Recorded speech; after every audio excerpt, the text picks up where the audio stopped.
Okay, we are here with Navid, and you're doing a coaching job here? Yeah, I'm trying to help out wherever I can. What do you do? I run a company called Freshout that also manages a product called Breezi as well. So Freshout does product development for a lot of large tech companies. We do new product development specifically. We're very hands-on and we work on about 4 or 5 new products a year. And then Breezi is a new company that we spun out of Freshout about 2 years ago. So that has its own staff and runs its own thing, and I run both of those companies. Right, and what is... Breezi? Yeah. Breezi is kind of similar to Squarespace. If you know that, it's kind of like a website builder. But it differentiates itself in the sense that it's more for designers. It tries to translate a lot of like the language of web for designers. So things like visual CSS editing and the box model versus the freeform model of the other systems. And it's a really simple to use, basically, website builder. And we have an enterprise version of it and a consumer version of it that's doing very well. So that's the product that we run. Great, so if you don't know anything about coding and your graphic design, it's easier for you to exactly. That's develop the whole those. idea. Yeah, and it's definitely a crowded market. There's a lot of people in that space, and we're definitely we're starting to go a little bit more towards generative design, as in like areas where we take content from an existing provider like Eventbrite or Yelp, and then we generate designs on the fly, like hundreds of designs for you to look at with all your content already in there, and then you just pick one. So that's kind of its next evolution. Great. Yeah. Really sounds great. Yeah. And what is the people are asking you here at the Startup Weekend? Or what are you helping with? I think what I like have a lot of data on is I've worked on a lot of products. So I mean, 40 plus probably products over the past 4 years, and large ones, very, very large ones. And so I know what things definitely don't work. I know what things we should not do. I know how to modulate the product planning process. I know how to exclude things. I've seen a lot of the basic mistakes over and over again, technical approaches that don't work, a lot of those types of things. So a lot of what I try to do is, I actually think this part of the process is almost all of it, actually. I think that the general approach and the mentality of the people makes up a very majority of how the company's going to do eventually. So I try to help them kind of modulate their ideas and separate different problems for different people, so then they can isolate business people, be able to isolate the different parts and understand which parts are actually interdependent. So, you know, that I think is the most difficult part, you know, to figure out, because a lot of people start with the right things, but since they don't understand the making of the process, they don't know how to turn all of their individual skill sets into something that can run in parallel or intersect at the right points so they can all be useful. And that, I think, is the hardest thing, because any one of them has the potential to be really good. The problem is, since they don't really understand the product development process deeply, they really can't be effective, because the business guy could end up, if he does his thing like 3 steps later, you know, that he was supposed to, he could completely jeopardize all the UX decisions, for example, that haven't been made.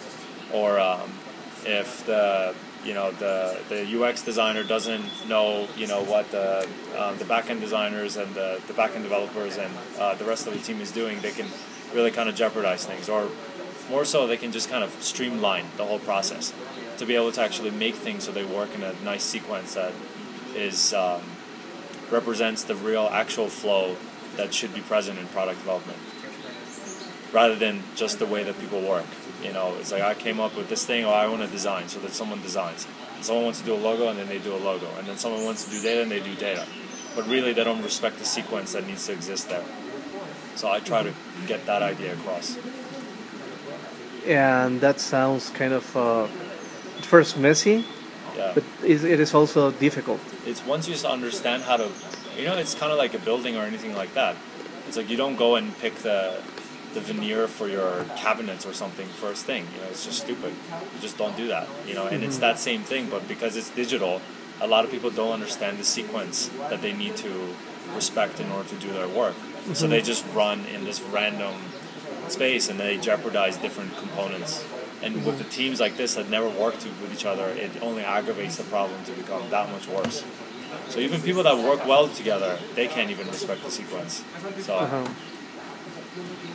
So what do you think would be the first step of working?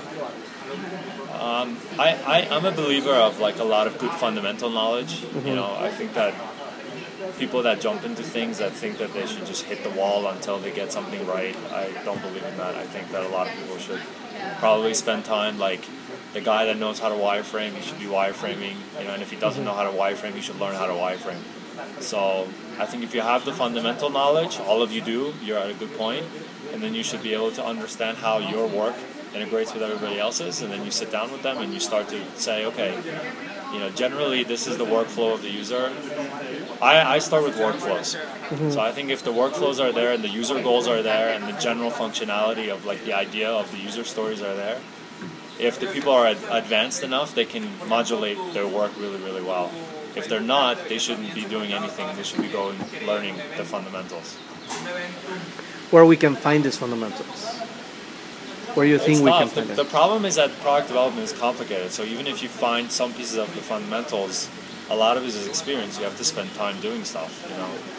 And I think that's not emphasized enough. Is that I think everyone said just go and do stuff. You know, you just need to actually learn how to properly do things in order to do them properly. Especially when you're working with multiple people. Now, if you're like a single developer or a single designer or something, I think it's different. Or you're two people that work really well with each other because you can kind of, you know, swap and go back and you can kind of shift things a lot faster. Whereas if you get into a 3-person, 4-person team, that becomes a lot more complicated. So I think that if you don't know the fundamentals and you're just learning, work either by yourself or work with one other person that, you know, if you keep switching things, they're not going to get upset and you're both learning together. So until you get through that experience, I don't think you should work in larger teams where there's even 3-4 people. I think it should be just 2 people just learning, go through the learning process. Because it's like a form of taxation for all the other people that are involved. It's like, I don't know what I'm doing, you don't know what you're doing. There's no purpose in doing anything because you don't understand.